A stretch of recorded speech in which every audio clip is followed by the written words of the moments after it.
2020년 6월 10일 금요일 철암교회 방송 예배에 참여하신 모든 교우님들을 진심으로 환영합니다. 다음에 찬미가 654장 주의 축복 원하거든 찬양 함께 부르시겠습니다.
함께 기도하시겠습니다.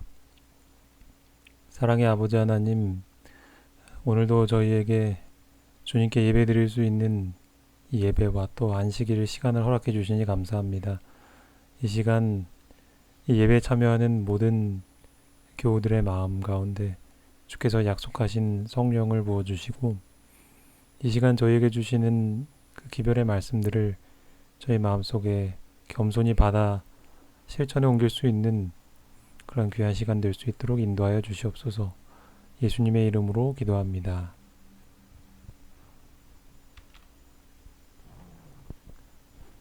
예, 저희가 구호봉사 연구를 함께 매주 금요일마다 하고 있는데요. 오늘은 네 번째 시간입니다. 이웃전도 첫 번째 시간을 갖도록 하겠습니다. 구호봉사 72쪽입니다. 우리는 교회가 그리스도의 명령을 따라 일하기를 등한히 한 결과를 세상에서만 보고 있지 않다. 비평하는 가혹한 정신이 교회에 들어오고 많은 사람들의 영적인 식별력이 흐려졌다. 우리가 예수님의 사명을 등한히 하게 되었을 때 단순히 교회가 성장하지 않고 혹은 교인들이 숫자가 늘어나지 않는 그런 외적인 결과만 나타난 것이 아닙니다. 이것은 교회 안에도 아주 악영향을 미친 것인데요. 여기 보면 이제 그 이야기가 나와 있죠. 비평하는 가혹한 정신. 이 오늘날 많은 그 교회들이 이러한 서로가 서로를 비난하고 비평하는 정신을 갖게 된 이유가 이 선교의 사명을 다하지 않았기 때문에 우리도 모르는 사이에 나타나게 된 결과입니다. 또한 두 번째로는 영적 식별력이 흐려졌죠. 그래서 무엇이 옳고 그른지를 분별하지 못하게 되는 현 상황이 벌어지게 되었습니다. 선교 명령을 등한히 한 결과가 교회에 나타났고요. 비평하는 정신과 영적 식별력이 흐려지는 결과를 초래하게 되었습니다. 그렇다면 이것을 해결할 수 있는 해결책은 과연 무엇일까요? 지금은 바로 우리가 회개해야 할 때이다. 하나님의 모든 백성들은 선한 일을 하는데 관심을 두어야 한다. 그들은 마음과 심령을 합하여 그들의 동료 인간들을 구원하고 교화시키는데 열렬히 노력해야 한다. 우리는 회개해야 합니다. 선교를 등한히 한 우리의 이기적인 정신, 이것을 하나님 앞에 뉘우치고 마음을 찢고 하나님 앞에 간구해야 합니다. 하나님의 모든 백성들이 선한 일에 관심을 갖는 변화가 뒤따라야겠습니다.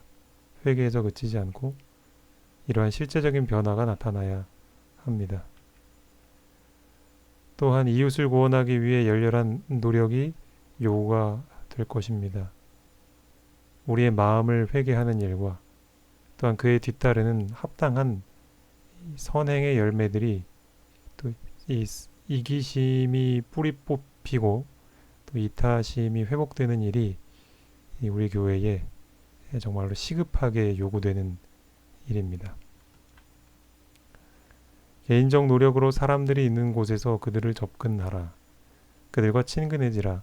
이 일은 다른 사람을 시켜서 할 수 없는 일이다. 구워주거나 거저준 돈이 그 일을 할 수도 없다.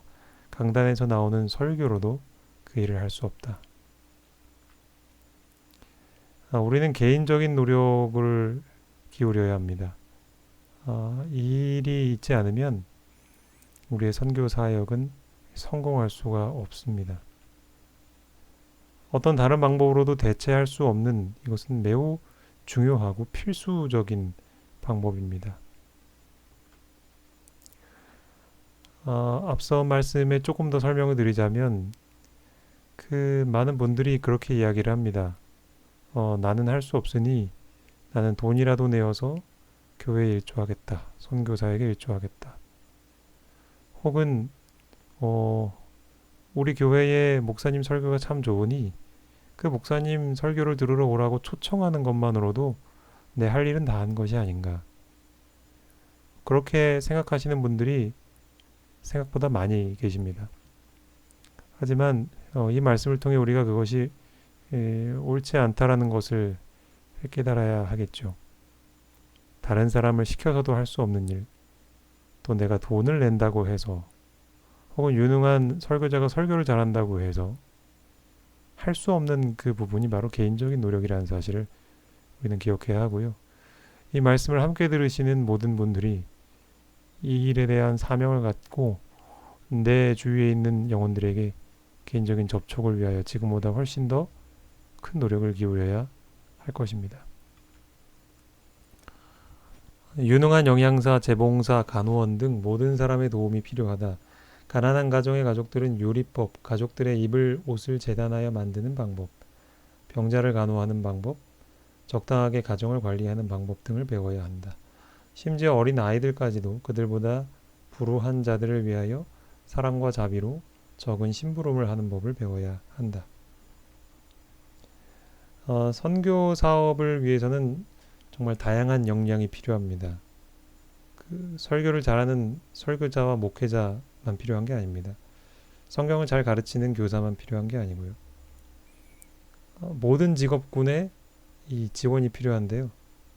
여기 예를 든 것이 이제 영양사, 재봉사, 간호원, 그다음에 이제 요리를 잘하는 것, 그다음에 옷을 수선하고 만드는 것, 가정을 관리하는 방법 이런 것들을 그 교인들에게 가르치고 훈련시킬 사람이 필요해요. 그러니까 이 일은 이제 누구나 할 수 있다고 하고 싶다고 해서 할 수 있는 일은 아니죠. 하나님의 특별한 은사를 받고 또 실제 삶에서 그것들을 많이 해본 경험자가 필요한 것이죠. 심지어는 어린 아이들도 자기 힘으로 할 수 있는 적은 심부름을 하는 법을 훈련해야 한다고 나와 있죠. 그러니까 여성 아이들뿐만 아니라 그러니까 이렇게 생각하시면 됩니다. 그 모든 연령 또 모든 직업 그들만이 할 수 있는 그 고유의 재능과 능력을 총동원해야 할 수 있는 것이 선교 사업이다. 이렇게 생각하시면 될 것 같습니다. 그들의 직업이 일요일과 공휴일 외에 대부분의 시간을 요구하는 직업이면 그들은 휴일을 그들의 자신의 향락을 위하여 사용하는 대신에 다른 사람들에게 축복이 되게 사용함으로 하나님의 사업에 봉사하도록 할 것이다. 여러분은 휴일을 어떻게 보내고 계십니까? 평일에는 바빠서 선교 봉사를 못한다? 이것은 단순한 핑계에 불과하다는 사실 여기서 볼 수 있죠. 휴일을 자신의 만족, 향락을 위해서 사용하는 대신에 타인을 축복하기 위해 사용하는 것, 이것이 바로 하나님께서 우리 그리스도인들에게 요구하시는 일입니다. 우리가 이 사실을 유념해야겠습니다. 나는 다른 사람들만큼 그렇게 뭐랄까요, 내 정욕을 위해서 이 휴일에 혹은 내 가족들과 시간을 보내는 것도 아닌데 그 정도는 괜찮지 않습니까? 라고 말씀하실 수 있죠. 그렇게 생각할 수도 있죠. 근데 하나님께서는 우리를 어떻게 보실까요? 내가 정말 거듭난 사람이라면, 마음 가운데 계속해서 다른 사람을 돕고 싶어 하는 예수님의 마음이 있는 사람이라면 과연 우리는 휴일을 그렇게 보낼 수 있을까요? 우리 자신을 냉철하게 돌아봐야겠습니다. 집이 너무 멀어서 집회에 참석할 수 없는 사람들에게 우리는 개인적으로 진리를 전해줄 수 있으며 그들을 대상으로 단순하게 일할 수 있다.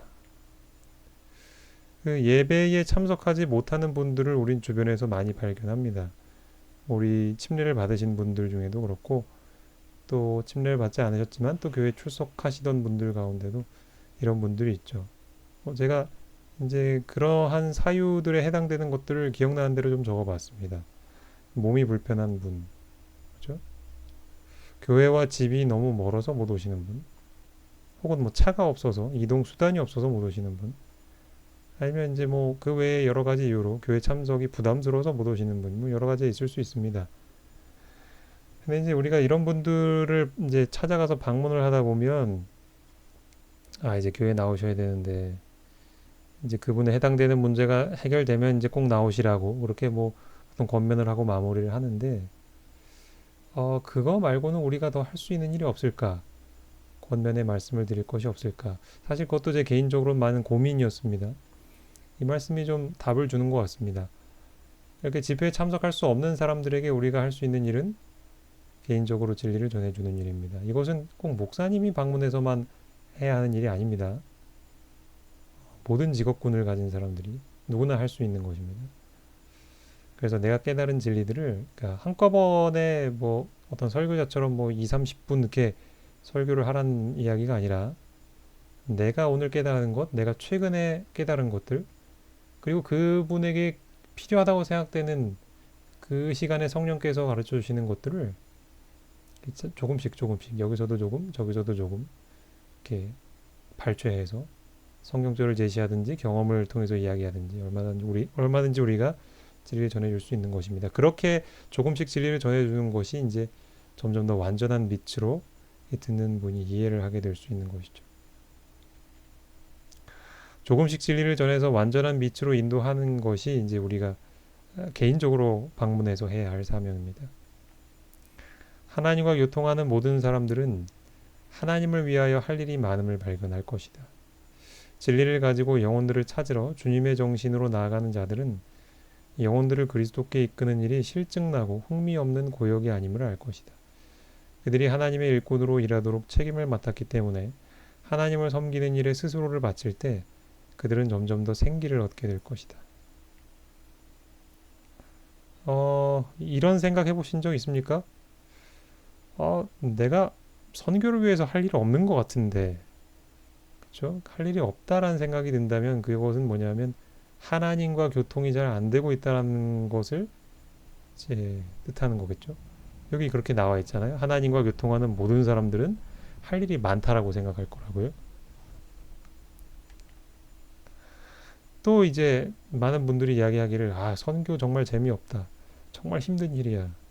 그래서 누가 선교하러 가자고 그러면 이런저런 핑계 대면서 빠지고 싶어 하는, 그게 우리의 본심이잖아요. 근데 선교 봉사는 사실 삶을 재미있고 보람 있고 활력 있게 하는 사업입니다. 근데 왜 우리는 그토록 할 일도 없는 것 같고 또 재미도 없는 것 같고 또 하라고 그러면 굉장히 부담스러워 하는가? 우리 마음이 아직 변하지 않았기 때문에 그래요. 거듭나지 않았기 때문에. 여전히 내가 하고 싶은 대로 살고 있기 때문에. 이기적인 본성을 가지고 있으면 그럴 수밖에 없습니다. 하지만 그러한 색안경이 우리의 눈에서 벗어지게 될 때, 즉 우리의 마음이 새롭게 변하고 예수님과 같은 정신을 가지게 되면 이것보다도 재미있고 이것보다도 보람 있고 또 이것보다도 우리 삶을 활기차게 만드는 것은 없다는 걸 알게 됩니다. 부디 그런 경험을 우리 모든 철암교회 교우님들이 함께 공유하시게 되기를 간절히 바랍니다. 그들이 우리의 이기심 없는 사랑의 증거를 보면 그들은 그리스도의 사랑을 더욱 쉽게 믿을 수 있게 될 것이다. 다만 재능과 가장 귀중한 재간만으로는 사랑의 자리를 대신할 수 없다. 사람들이 언제 마음을 열까요? 그리고 예수님을 받아들일까요? 예수님을 믿는다고 하는 사람들을 보면서 그 사람들이 나를 정말 사심 없이 아무런 조건이나 이기적인 목적 없이 사랑해주고 있구나. 이것을 느끼게 될 때 사람들은 마음을 열고 또 그 사람이 하는 말을 귀 기울여 듣게 되죠.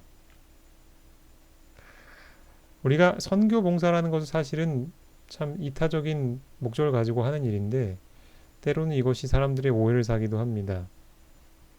그러니까 사람들은 이제 저 사람이 나를 전도하려고 하는 건 자기 교회로 데리고 가서 뭔가 이기적인 목적이 있을 거야. 자기 교회를 불리고 뭔가 재정 상황을 누리고 뭐 이렇게 오해를 하는 것이 아주 이 시대에 편만한 세상의 정신이거든요. 우리가 이것을 참 주의해야 합니다. 그렇기 때문에 우리는 봉사를 하면서도 혹 우리 마음속에 야, 이 사람은 아무리 전도해도 교회 나올 것 같지 않아. 가능성이 없다고 낙인 찍힌 사람들은 그냥 포기하는 이러한 누를 범해서는 안 될 것입니다. 그저 그 사람이 정말 대놓고 정말 너무나 완벽하게 거절해서 더 이상 비집고 들어갈 틈이 없는 일이 아닌 이상 우리는 이 사심 없는 마음으로 사람들에게 접근해야 합니다. 또 많은 분들이 아직도 그렇게 생각하시는데 전도는 재능으로 하는 게 아닙니다. 그러니까 재능보다 더 중요한 게 있어요. 성경을 잘 못 가르치고 혹은 내가 뭐 다른 사람에게 옷을 만들어 주든 뭐 여러 재능이 없다 할지라도 더 중요한 건 뭐냐면 말을 잘 못해도 괜찮아요. 사랑이 더 중요한 거예요. 여기 이렇게 나오죠. 가장 귀중한 재간만으로는 사랑의 자리를 대신할 수 없는 거예요. 이 재능들이 설사 다른 사람이 가지고 있는 재능들보다 내가 가지고 있는 재능이 더 못한 것 같아요. 그래도 그 사람이 나를 통해서 이기심 없는 사랑의 증거를 보면 그 마음이 열리고 아무리 재능 많은 사람이 여태까지 접촉해 왔어도 하지 못했던 그 사람의 마음을 여는 일이 이 사람을 통해서 일어날 수 있는 거죠. 우리 생각의 전환이 필요합니다. 자아가 그리스도 안에 몰입되는 때에 사랑은 저절로 생겨난다. 그리스도인의 성품 완성은 다른 사람을 돕고자 하는 생각이 마음속에서 계속하여 일어나는 때 하늘의 햇빛이 마음에 충만하여 얼굴에 나타날 때에 성취된다. 이제 이 앞선 우리 구호봉사 문구 가운데도 이 사심 없는 사랑에 대해서 이야기하고 있는데 그럼 그런 사심 없는 사랑이 어떻게 우리 마음속에 생겨날까? 한마디로 자아가 그리스도 안에 몰입될 때 가능하다는 거예요. 내가 예수님께 나의 온 생각과 마음이 집중하게 되면 그리고 그 상태가 계속 유지가 될 때 우리 안에서 이러한 사심 없는 사랑이 절로 생겨나게 되는 것이죠. 우리가 그 사랑을 흉내내고 만들어내려고 애쓰지 않아도 말입니다. 그렇다면 우리가 예수님 안에 몰입되어 있다라는 증거는 뭐를 통해 알 수 있는가? 이제 돕고자 하는 생각이 계속해서 일어나는 거예요. 사실 그 일반 사람은요, 누군가를 돕고자 하는 생각이 계속 일어날 수가 없어요. 성경에서도 말하는 죄인의 본성이 그래요. 이기적이에요. 어쩌다가 돕고 싶은 생각이 들어서 실천을 해도 이내 지쳐가지고 이젠 좀 쉴래 하는 생각이 드는 게 이제 우리의 본성이거든요. 근데 정말 빼도 박도 할 수 없는 그런 증거, 정말 저 사람은 예수님께 완전히 몰입되어 있어. 예수님이랑 똑같은 정신이야. 라고 할 수 있는 그 증거는 뭐냐? 도와주려는 생각이 계속 일어나는 거예요. 그것으로 우리의 시금석을 삼으면 되겠습니다. 내가 정말 예수님께 몰입되어 있나? 내가 정말 계속해서 돕고 싶은 생각이 나고 있는가? 이렇게 물어보면 확인할 수 있는 거예요. 우리가 그리스도와 연결되면 그리스도께서 두루 다니시면서 선을 행하신 것이 자연스러웠던 것처럼 궁핍한 자와 고통당한 자들을 봉사하는 것이 자연스럽게 될 것이다. 사랑과 동정의 충동이 일어나는 곳마다 다른 사람을 복되게 하고 향상하게 하고자 하는 마음이 생기는 곳마다 거기에는 하나님의 성령의 역사가 나타난다. 앞에서 읽었던 그 말씀과 이제 이어지는 말씀이에요. 우리가 그리스도께 몰입이 되면, 그리스도와 연결이 되면 봉사가 더 자연스러워져요. 전에는 내가 하고 싶은 일, 내가 재미를 느끼는 일이 더 자연스러운데 하는 게 봉사가 더 자연스러워져요. 그리고 이런 마음들이 있을 때에 그 사람들이 모인 가운데 성령의 충만, 성령의 역사가 나타나는 겁니다. 마치 초기 교회 오순절에 나타났던 그런 놀라운 성령의 역사가 말이죠. 이 시대에 재림교회에 왜 성령의 역사를 목격할 수 없을까? 그 이유 중에 하나는 우리 안에서 이런 일이 나타나지 않기 때문에 그래요. 선을 행하는 것이 자연스러운 사람들이 없어요. 즉, 우리의 마음이 이기적인 본성을 극복하고 예수님과 같은 정신으로 향해서 성장하고 있는 그런 사람들이 없어요. 그렇기 때문에 성령의 역사가 나타나고 있지 않고 또 영혼들의 열매가 맺혀지지 않는 것입니다. 우리는 이 사실을 정말 진지하게 고민하고 생각해야 할 것입니다. 그분께서 그대에게 다른 사람들의 슬픔을 느낄 수 있는 살과 같은 마음을 주심으로 인간의 불행을 마음 아프게 생각할 수 있게 해달라고 기도하라. 주님께서 그대를 과부와 고아의 호소에 귀머거리가 되지 않게 해달라고 기도하라. 그대가 가난한 자와 연약한 자와 압제받는 자들에 대하여 자비의 마음을 갖도록 기도하라. 그리하면 이사야 58장에 기록된 허락이 그대에게 성취될 것이다.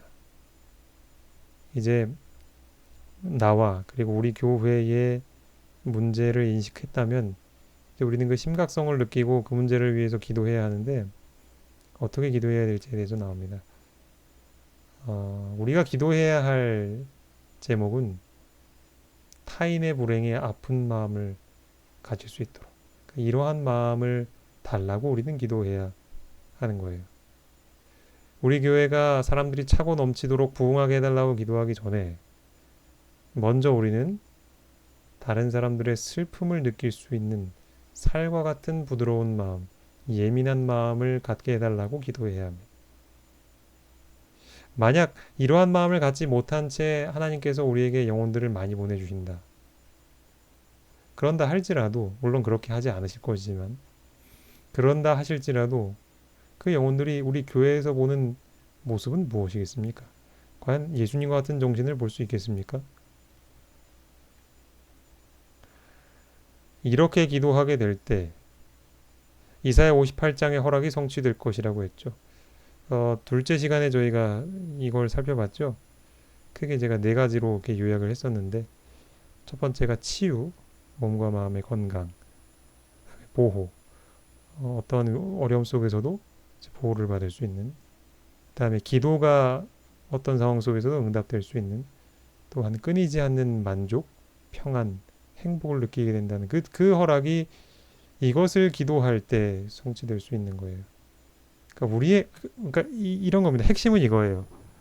우리의 이 이기적인 본성이 예수님과 같은 이타적인 그 정신으로 바뀌게 되면 이러한 축복들이 그냥 저절로 들어오게 되는 겁니다. 이것은 하나의 원칙이고 법칙이에요. 우리 마음이 변하기 전에 이런 축복들을 아무리 구한다 한들 하나님께서는 주실 수가 없습니다. 왜냐하면 그 상태에서는 이것들이 축복이 아니라 저주가 될 것이기 때문에 나뿐만 아니라 타인에게도 무엇이 먼저 해야 하고 무엇이 중요한지를 다시 한번 확인해 보시기 바랍니다. 어떤 사람도 지금껏 비난으로 개선된 일이 없다. 오히려 많은 사람들이 비난으로 반감을 갖게 되고 마음속에서 일어나는 각성을 잃어버리게 되었다. 부드러운 정신과 친절하고 상냥한 태도는 실수한 사람들을 구원해내고 많은 죄를 가리워준다. 타인의 허물이 보일 때 비난하지 말라고 권면하고 있습니다. 사실 이게 저도 잘 안 됩니다. 우리는 본능적으로 다른 사람의 허점이나 잘못이 보이면 그걸 지적하고 싶어 하고요. 엄청 부풀려서 이야기하고 싶어 하고 화를 내고 싶어 합니다. 저도 그것 때문에 참 많이 시험을 받을 때가 있는데 우리 모두가 이 말씀 명심해야겠죠. 타인의 허물이 보일 땐 비난하지 말아야 합니다. 그 비난하는 마음이 가라앉지 않거든 적어도 입 밖에 그 말이 나오지 않도록 기도하는 마음으로 참아야겠죠. 왜 우리는 비난하지 말아야 하는가? 비난한다고 한들 그 사람이 바뀌지 않는다는 것이죠. 근데 우리는 이걸 알면서도 자꾸 이 실수를 하는데 다시 한번 좀 명심해야겠습니다. 부드러운 정신과 친절하고 상냥한 태도를 가지게 될 때 그때 우리 입에서 나오는 즉 성령이 우리 입술을 통해서 그렇게 말씀하실 때야만 그 말이 사람들에게 효과가 있게 되고 자신을 돌아보게 할 것입니다. 마지막입니다. 선한 사마리아인의 정신이 우리 교회들에서 크게 나타나지 않고 있다. 많은 사람들은 마치 사단이 한 영혼을 잡으려고 덫을 놓았다는 것을 아는 것만으로 충분한 것처럼 행동하고 잃은 양을 돌보지 않고 집으로 가버릴 수 있는 것처럼 행동해 왔다. 그러한 정신을 나타내는 자들은 오히려 하나님의 원수의 속성에 참여하는 자들임이 분명하다. 선한 사마리아인의 비유에 대해서 지난 시간에 우리가 살펴봤는데 앞선 두 사람이 그냥 지나쳤죠. 도움이 필요한 사람을 보고도. 근데 그것이 이제 우리의 모습이라고 이야기하면서 우리에게 아주 일침을 가하는 기별이 여기 나와 있습니다. 아는 것만으로도 충분하다고 생각하지 말라. 그리고 또 그렇게 행동하지 말라. 내가 저 사람의 영적 상태가 지금 가련하고 정말 구원이 필요하고 그것을 아는 것만으로 충분한 게 아니라는 거예요. 그 사람을 구원하기 위한 실제적인 행동 그리고 그에 앞서서 그 사람을 불쌍히 여기는 예수님과 같은 정신이 우리 안에 나타나야 한다는 것이죠. 그러한 선한 사마리아인의 정신이 지금 우리 교회들에게 나타나지 않고 있는 거예요.